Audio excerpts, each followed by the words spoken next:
Boa tarde a todas e a todos.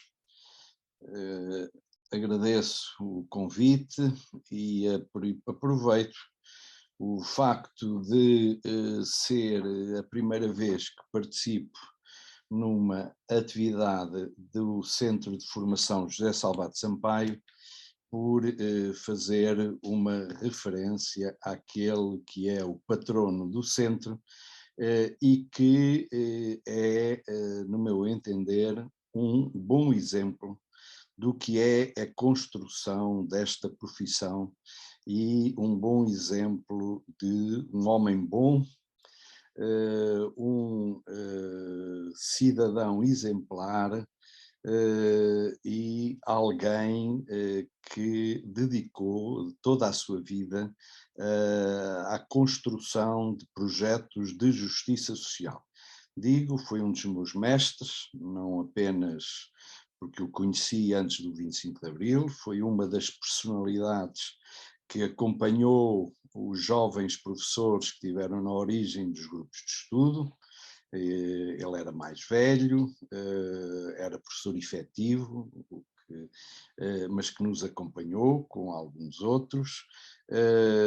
Tive a oportunidade de trabalhar com ele como inspetor-chefe, ele era diretor de serviços. Participámos em experiências e em trabalho que, por exemplo, foi agora lembrado pela Isabel como estudante na reforma das escolas de magistério. Eu trabalhei com ele, nomeadamente, em toda a renovação da formação de professores, que levou, entre outros, a convidarmos um conjunto de professores, alguns deles vindos dos grupos de estudo, da oposição democrática, para a renovação da formação de professores nos anos 74, 75, 76. Pois, de alguma forma, consegui trazer para a atividade sindical e foi, até ao fim da sua vida, um dos mais ativos participantes e sempre uma voz de bom senso e uma voz de ligação de gerações. O centro de formação, penso que ele vi que tem uma biografia no seu site, mas o conhecimento da obra e do trabalho de José Salvado Sampaio é importante para esta memória, incluindo a sua produção científica, publicada quase toda pela Fundação Gulbenkian. Ele foi investigador e foi um impulsionador do conhecimento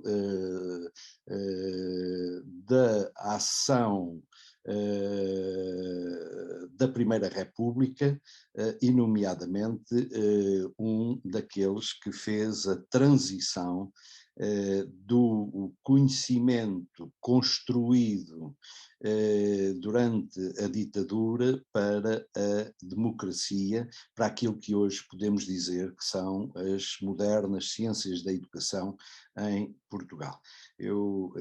Porque é uma organização do Centro de Formação José Salvado Sampaio, gostava de deixar esta referência, esta memória, e agora aproximam-se as comemorações dos 50 anos da Revolução de Abril. Penso que o conhecimento da vida e da obra de José Salvado Sampaio, e no centro que tem e que assume como patrono José Salvado Sampaio, pode ser um bom exemplo para abordar alguns dos momentos marcantes, nomeadamente aqueles que têm a ver com a transição entre um processo de ditadura e a construção da democracia que hoje somos. Deixo esse desafio, esse repto, nomeadamente à direção do Centro de Formação.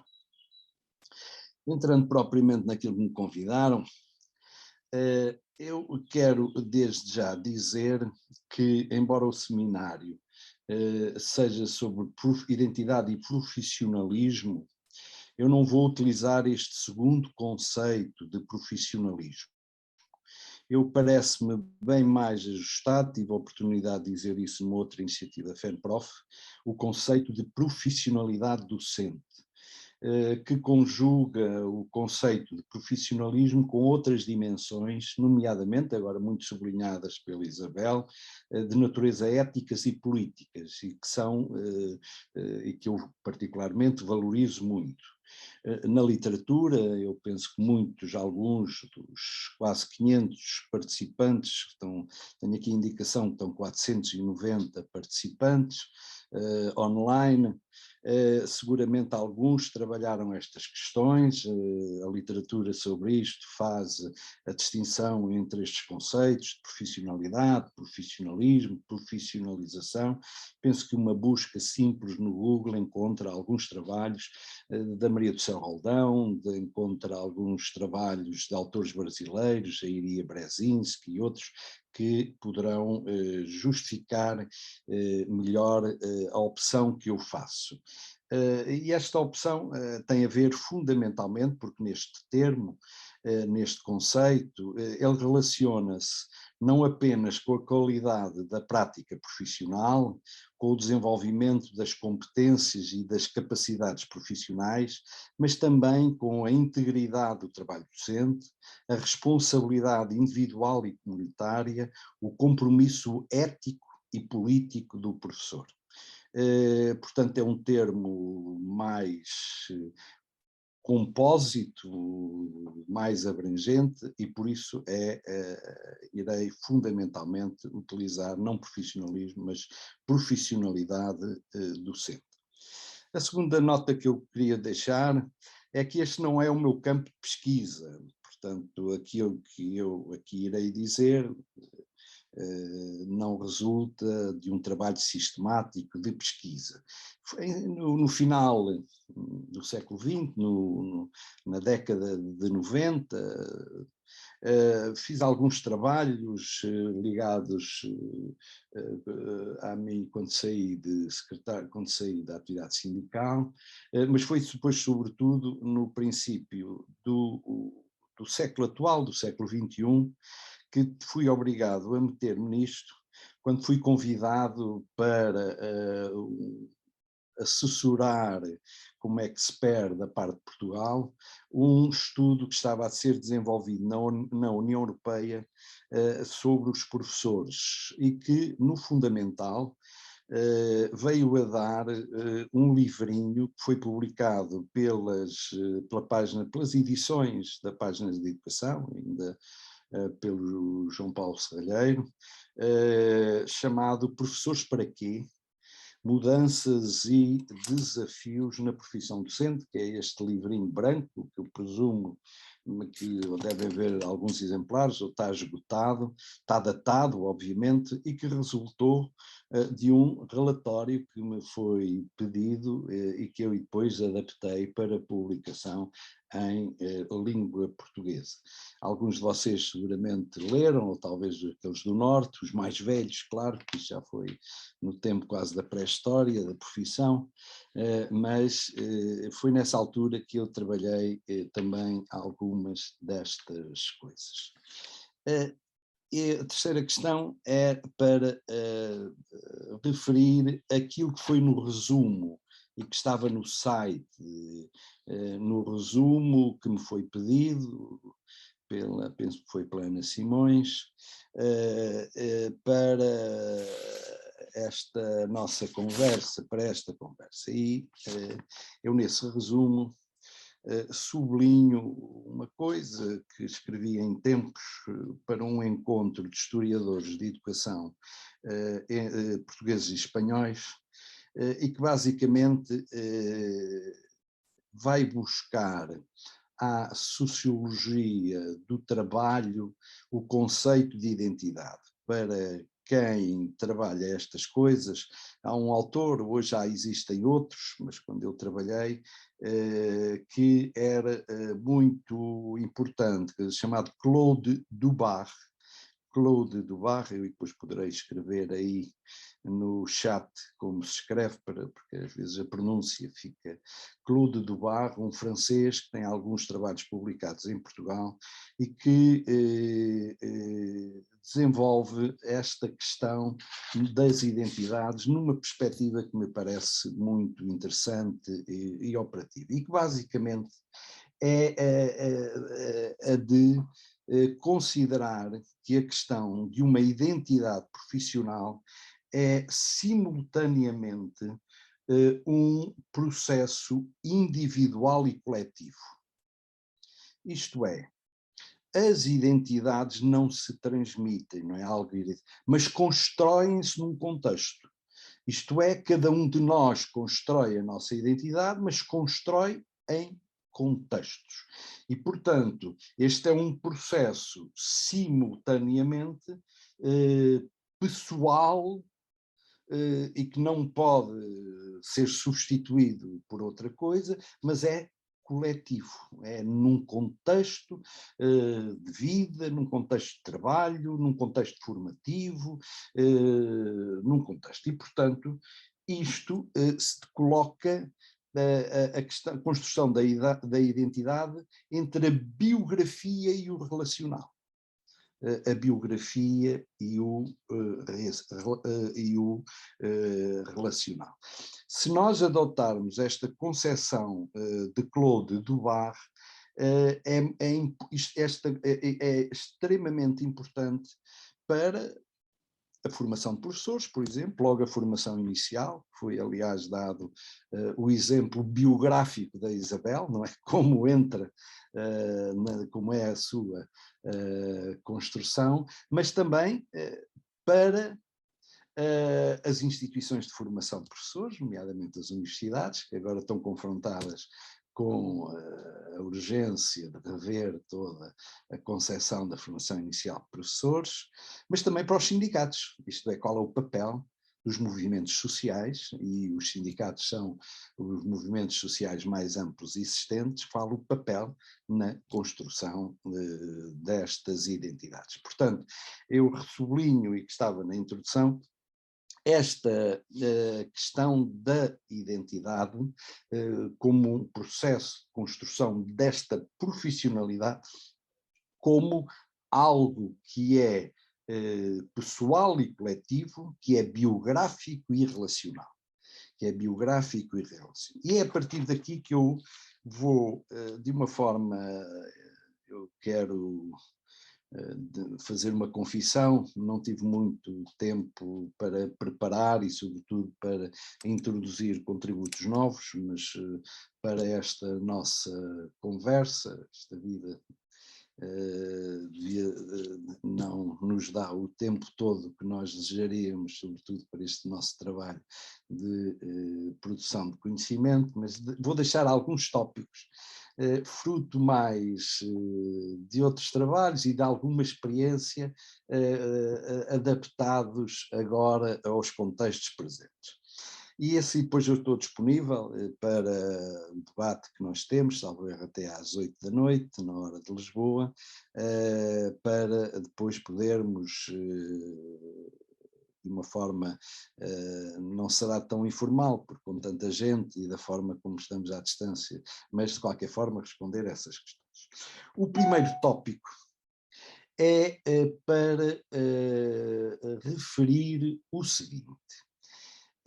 Para nós conhecermos o núcleo duro da identidade dos professores portugueses, é fundamental que se tenha em conta a tardia construção da escola de massas, da escola para todos em Portugal. Isto é, a construção, os professores, a construção da profissão docente em Portugal, moderna, desde final do século XX e do século XXI, está intimamente ligada a uma questão que resulta de nós termos vivido uma ditadura durante 48 anos, que termina em 1974, durante a expansão da escola para todos, começa nos anos 50, mas de facto só se torna escola para todos muito próximo dos anos 80 e 90, e que esta forma como foi construída a profissão tem a ver com este processo da construção da escola de massas. Eu analisei isso num livro que está editado no Porto, nas edições de Afrontamento, e que basicamente foi a minha investigação de doutoramento, a construção política da educação, para quem quiser desenvolver essa ideia. Ou seja, a profissão de professor foi, por exemplo, construída, como aos sindicatos, a partir de um conjunto enorme de professores eventuais e provisórios. A origem que nos leva à construção dos sindicatos é uma coisa tão simples, é ganhar 12 meses por ano e não ter o salário e a ligação interrompida nos meses de agosto, setembro e às vezes julho.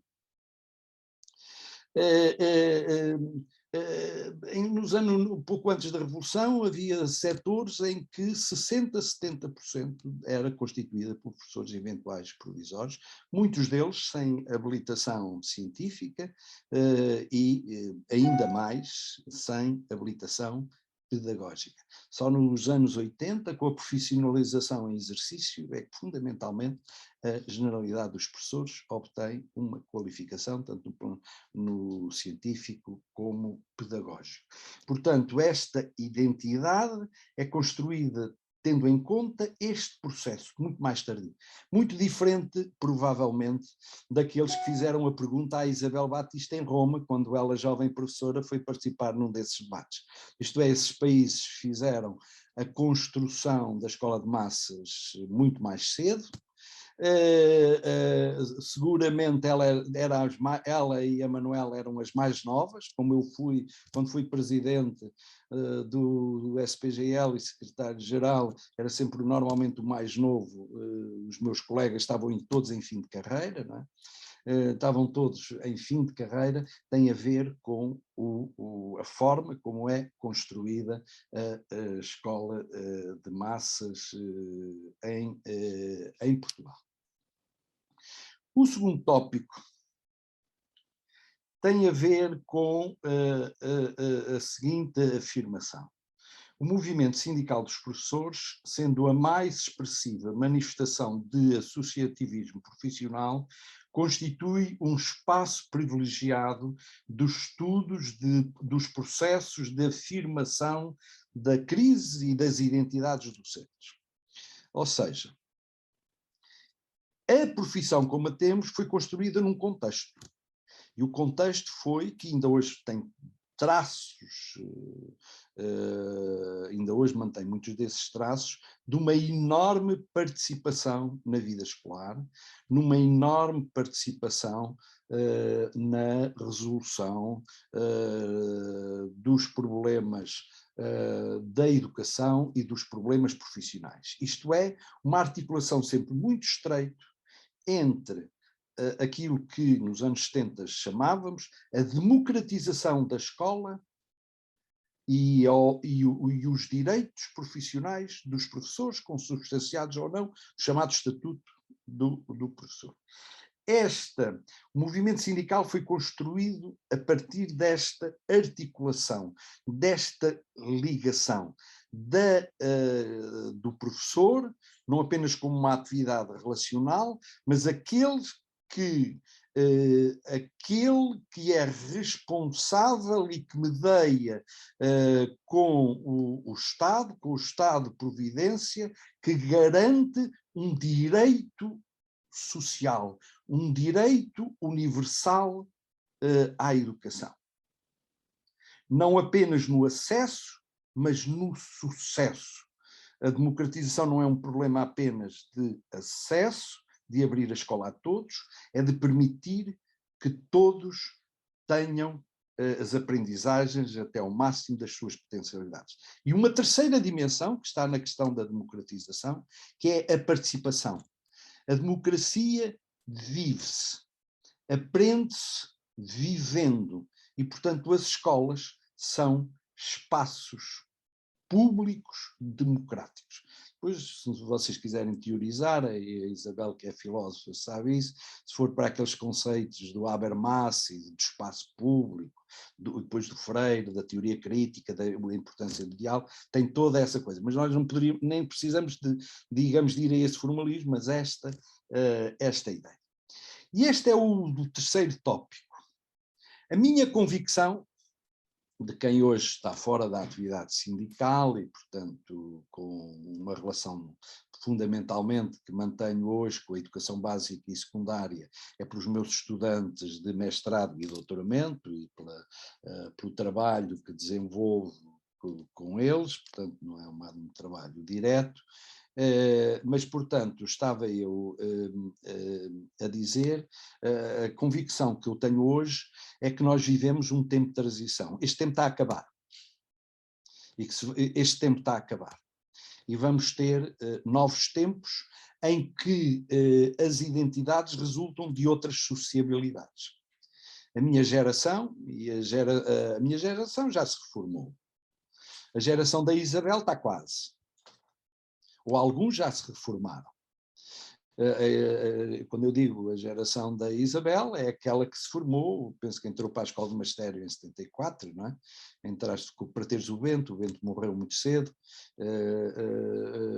entrou em 74, portanto são gerações que estão a terminar. Portanto, nós vivemos um momento de transição. Eu tenho agora na universidade, há uma escola superior de educação, onde vou insistir com a direção da escola, para dizer o que é que leva, por exemplo, hoje um jovem a ser educador de infância ou a ser professor de primeiro ensino básico. O que é que leva? O que é que relação é que tem com a profissão? Este é o terceiro tópico.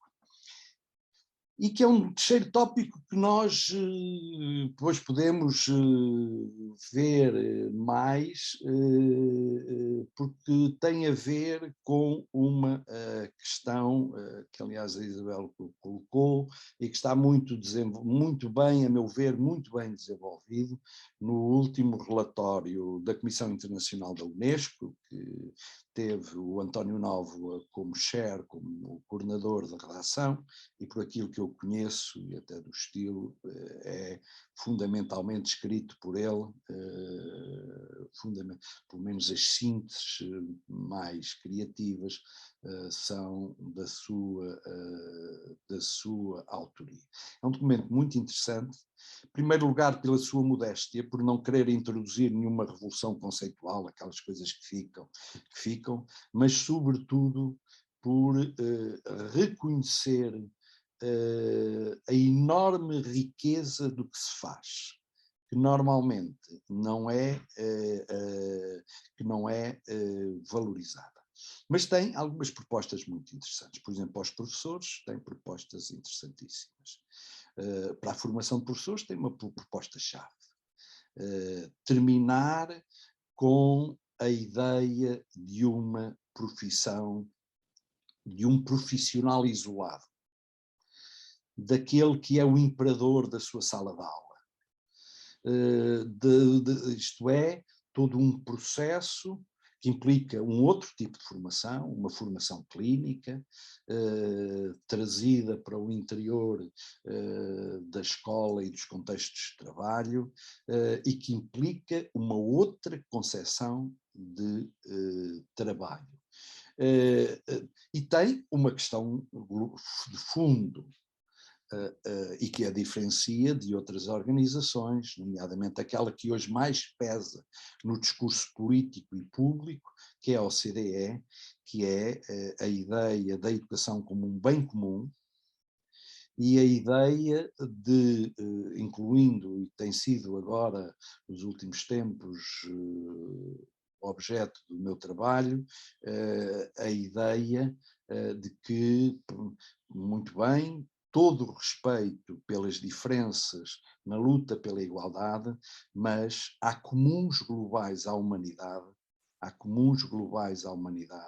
e que a escola, a educação, deve ter no centro esses comuns globais da humanidade.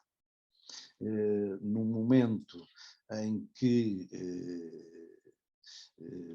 a guerra, em que situações de racismo, de xenofobia, de patriarcado persistem, afirmam-se e retornam, são questões centrais a considerar. Ou seja, isto coloca uma questão, por exemplo, para toda a ação, para a formação. Eu tenho discutido isto com os meus colegas na universidade, para a formação inicial, mas em todos os planos, que é como é que nós treinamos um olhar, sobretudo agora aqui na formação inicial dos jovens professores, para reconhecer a humanidade nos outros. Para reconhecer a humanidade nos outros. Como é que nós treinamos isto? Isto é, para reconhecer que todos somos humanos. Todos somos humanos. E para reconhecer uma outra coisa, que é talvez para mim, é isso que eu tenho vindo a dizer, que é talvez o maior contributo que deixa Paulo Freire, que é tão importante é o que se ensina como o modo como se ensina. Esta diferença que as ciências da educação construíram entre currículo e pedagogia é algo completamente absurdo. E Freire obriga-nos a fazer essa síntese. Tão importante é o que se ensina como o modo como se ensina. Isto traz uma questão central que é, no fundo, a educação, a escola, o seu papel principal é o de ajudar a construir justiça social. E um dos aspectos fundamentais da justiça social é a justiça cognitiva. Isto é, todos têm direito à beleza do conhecimento, àquilo que é produzido. E, portanto, como é que a escola se torna, e esta é uma das grandes utopias, eu não utilizo o conceito, se for o conceito do Freire é bem mais interessante, inéditos viáveis, ou utopística, como é que nós construímos uma escola de excelência para todos. Para todos. Essa é que é a grande questão. E aqui, no caso, agora como professor de universidade, é como é que esta formação, como é que nós somos capazes, no campo da formação, treinar para esse reconhecimento da humanidade, de humanidade em todos, mas também no campo da ação sindical e dos sindicatos, como articular a defesa dos direitos individuais e coletivos de uma profissão com a luta por uma escola radicalmente democrática, uma escola que seja um contributo para uma sociedade justa, reconhecendo os limites desta ação. Os limites que passam, obviamente, por políticas fiscais, por distribuição de rendimento, por tudo, pela política em si, mas onde a escola tem os seus limites, o seu papel reduzido ou não, e tem as suas potencialidades de reprodução ou de emancipação. Este diálogo permanentemente entre a reprodução e a emancipação. E eu termino com um último tópico, que é este, e que é muito importante, até para os tempos presentes, que vão ser tempos de mudança nesta década, em que nós estamos.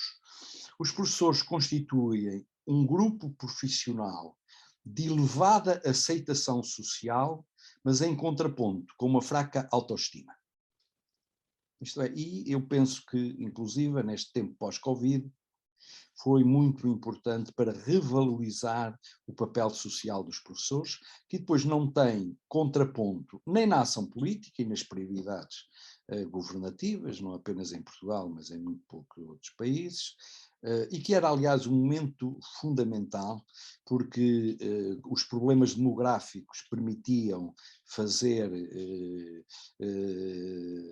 concentrar mais ovos para fazer melhores omeletes, não é? Portanto, nós não vivemos como os períodos dos anos 70, em que havia um crescimento rapidíssimo da população, não é o caso. Agora a população portuguesa, se não for a imigração, não se reproduz.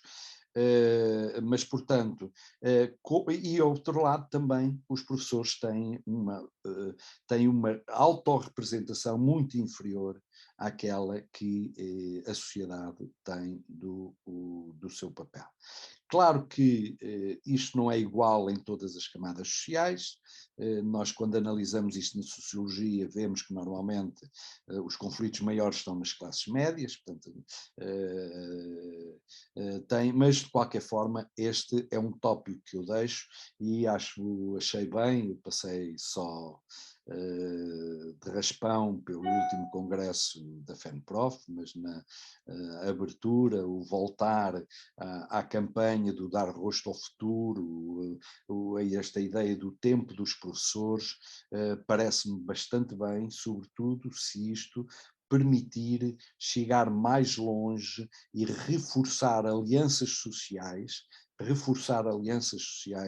que sem essas alianças sociais não é possível inverter este tempo de decadência que começou, já vinha de antes, mas acentuado com a Maria de Lourdes Rodrigues e depois com o Crato, que foi é fundamental fechar esse ciclo, começar outro tipo de curva, e esse tipo de ação, aparentemente tendo pouco a ver com os concursos, com isto, com aquilo outro, mas é fundamental, a meu ver, para criar as alianças sociais que permitam inverter, que permitam travar definitivamente esse ciclo e iniciar paulatinamente um outro que seguramente não será o dos anos 70, não será o dos anos 70, não será o dos anos 80,